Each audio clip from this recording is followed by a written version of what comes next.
In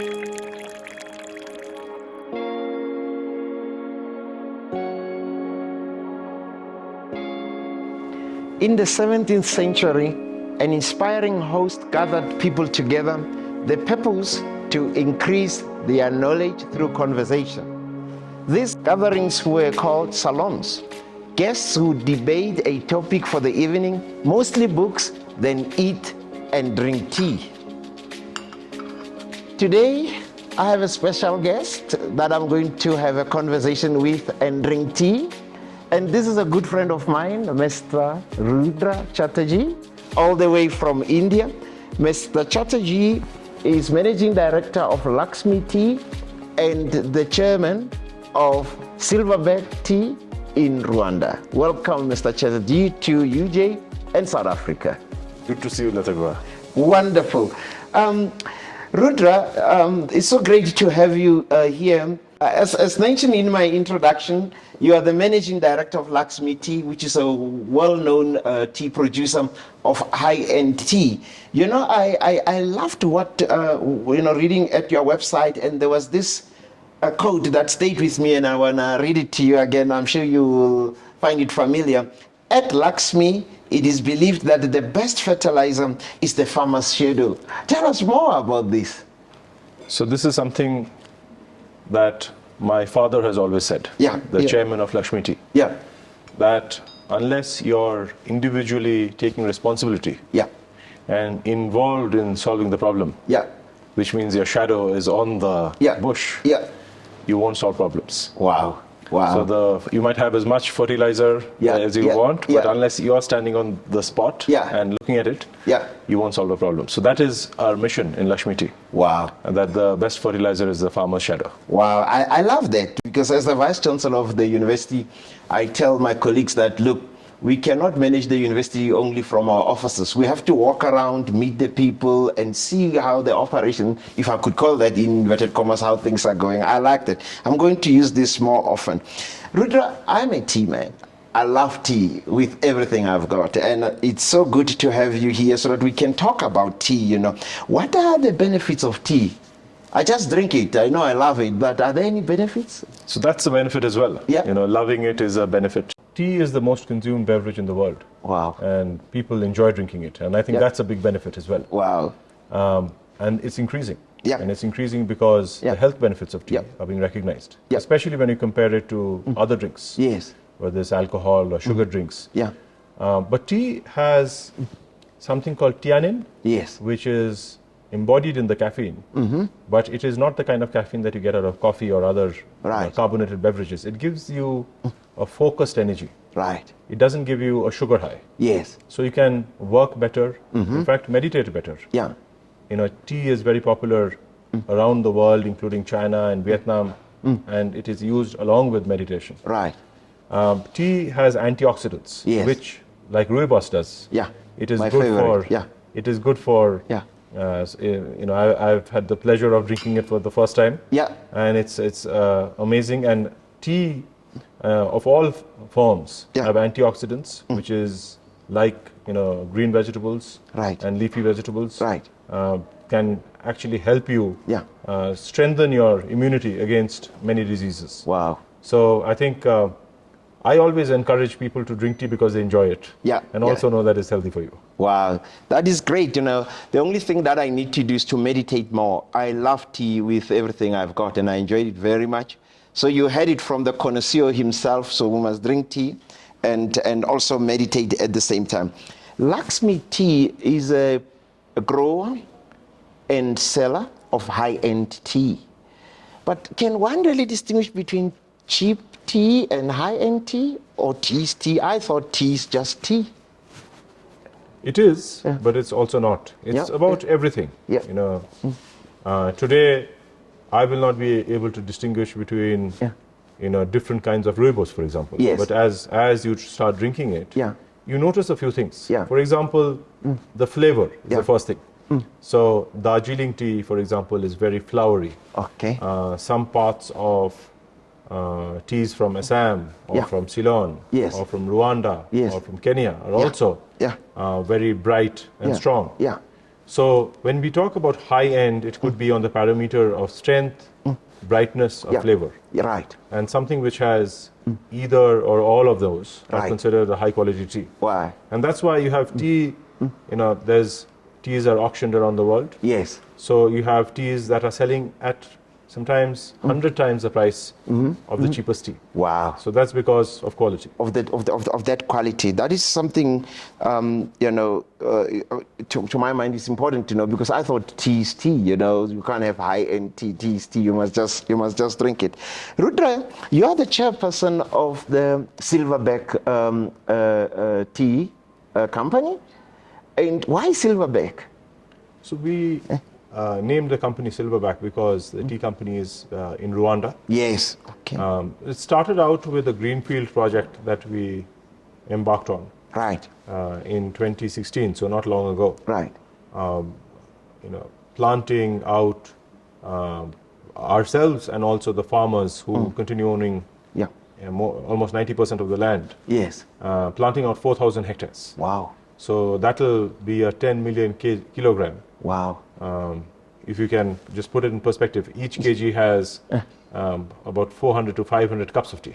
Wow. So this is going to have millions of cups of tea. And we have 2 other estates in Rwanda. Yeah. So we now produce out of 3 estates. And Silverback gorilla being an animal which is beloved by all of us, but also used to be endangered. And I think good work has been done in reviving the fortune of that animal. So we named the company Silverback Tea. Wow, that's amazing. There are different types of tea. You have got green tea. You have the other tea I saw that you gifted me with turmeric and ginger, which is my wife's favorite now. What is your favorite? So I do like herbal teas, but my favorite is the Darjeeling tea. Wow. So Darjeeling is in the Himalayas. Yes. And the tea there is very, very special. It's the most expensive tea in the world. Wow. It comes from a tea estate called Makaibari, yes. which is part of the Lakshmi Tea Company. Yes. And it's the world's oldest tea factory. Wow. And also made the most expensive tea in the world. Wow. And the first tea to be certified organic in the world. Wow. So that's my favorite. Wow. Organic tea, the first tea to be certified organic in the world.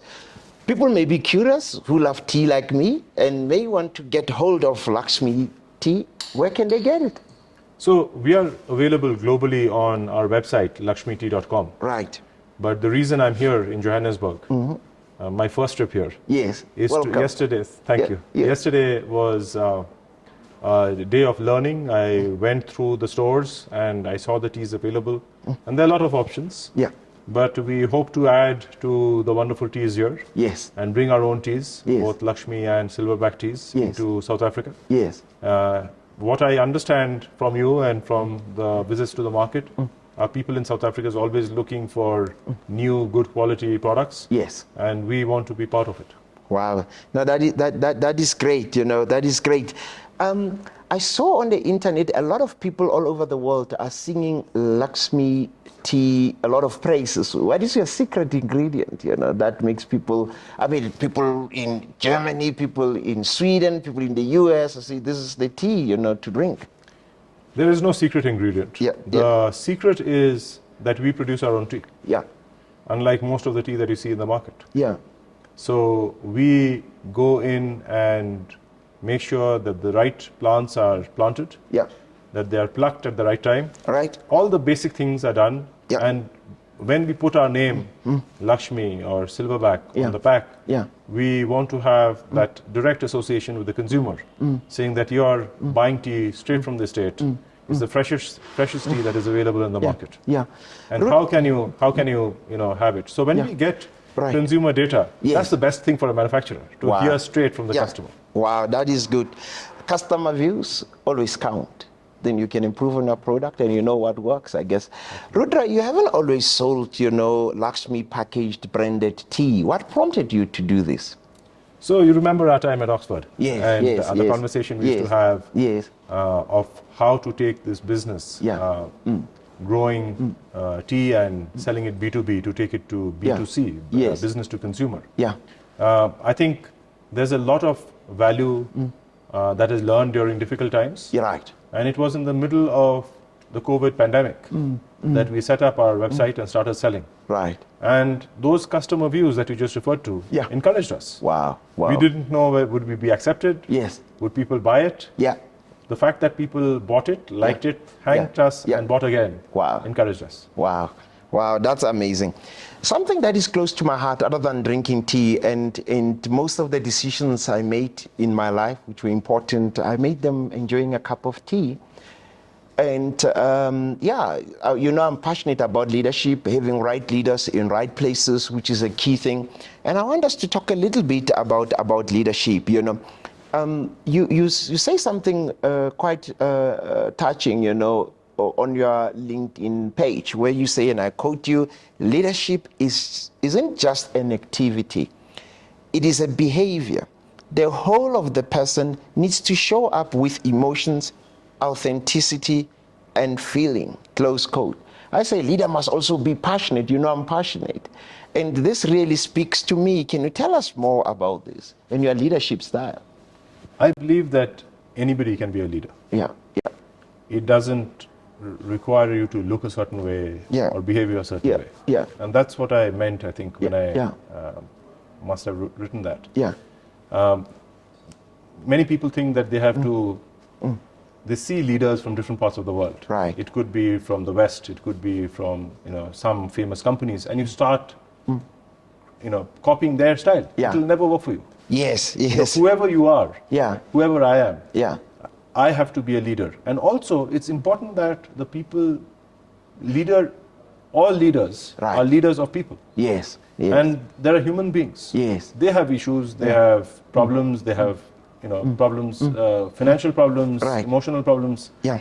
So the leader cannot say that I'm not there for your emotional problem. Yes. I'm not there for your financial problem. Yes. I'm only there for the customers. You cannot say that. No. You're there for all those people who are working with you. Yeah. And you have, with all the students and all the professors and all the faculty. Yes. I'm sure it's the same thing as a vice chancellor. It's the same thing. I agree with you 100%. I talk about a human-centered approach. Some say a people-centered approach. My mother always said to us growing up, you are first a human being, then a priest. The problem starts when you are first a priest, then a human being. So we must always be human beings in how we are dealing with people, be human-centered and act like human beings, not robots. What you have said leads me to something that I read, on your website, where you say Lakshmi cares about the health of its workers and its customers. That is really deep. You cannot say, you care about the health of your workers if you don't care about where they work. Of course, you have to care about them and also care about where they work. What do you do for the environment and for your workers as part of the caring? So Lakshmi is, the name Lakshmi signifies the goddess. Wow. It's a goddess. I thought it's luxury. It is, the tea is certainly luxury. But the name Lakshmi is the goddess, and goddess of home. Goddess of peace. Goddess of wealth. Wow. When we talk about our workers, we say that she is our Lakshmi. Wow. So every worker in the company, our job is to make sure that she is a poor person. She is a farmer. Yes.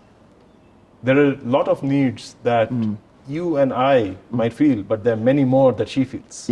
So how can we grow tea? Giving the customer the best cup of tea, making sure the customer supports us.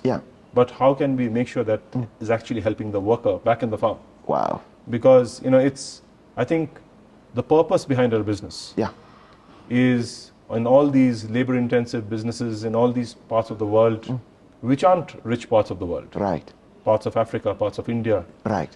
How can we make a good world-class first world product? Wow. And take it to the workers and they benefit. Yes. And that's We are far away from that. Yeah. It's a but it's that's work what in progress. And that's what wakes me up in the morning. Wow. Well, that is exciting, and that is the right thing to do. You might be in the tea business and many other businesses. I'm in the business of brewing people, as my predecessor would say, but it's the same formula. Absolutely. Caring about the people you work with, caring about the stakeholders, and so on. Now, Rudra, tell us, your company is doing an amazing job in striking a good balance between your business, your estates, your tea gardens, but also with nature. How do you balance that?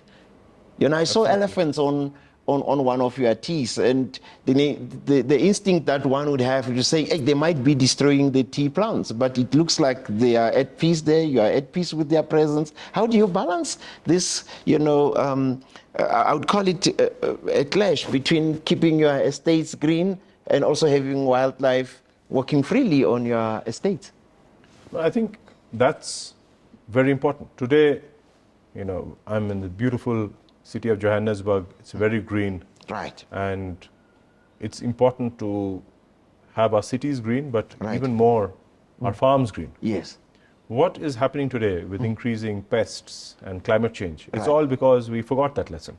Wow. And having from elephants to small plants and animals live side by side with the cash crop that is tea is important. Wow. So for example, in Makaibari, it is a 670 hectare tea estate. Yeah. Most of it is forest. Yeah. Only 200 acres of that grows tea. Rest of it is forest. Yeah. And that is why we were able to be organic, because the pests wouldn't attack the tea. They have the forest to feed on. Wow. So wow. that is very important. And it's also important that, while producing food and beverages, we don't make the world unlivable for us. Yeah, it's part of sustainability. Absolutely. Part of the Sustainable Development Goals and all that. This is just like here at UJ, where 15% of our energy comes from solar. We are highly ranked when it comes to impact in terms of sustainability, Sustainable Development Goals, and goes back to what I was saying. You might be in the tea business. In the business of brewing tea, we are brewing people, but the formula is the same. You have to respect the environment.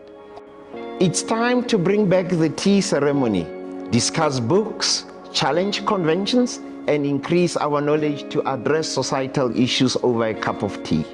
So cheers, my friend. It's so great to have you at the University of Johannesburg. Cheers. Rudra, tea tasting. It sounds so,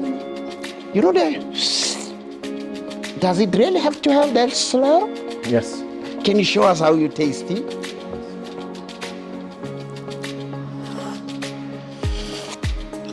So that this is not the way we would drink tea, but when you taste it, you need a lot of oxygen so that it really fills up your mouth and you get all the notes. Whoa, I wouldn't finish my cup of tea if I were to do that all the time.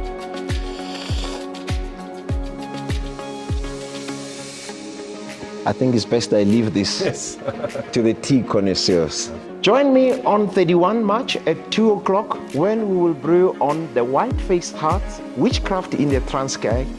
Welcome to the high tea with the Vice-Chancellor of the University of Johannesburg. My friend, thank you so much for joining. Thank you very much.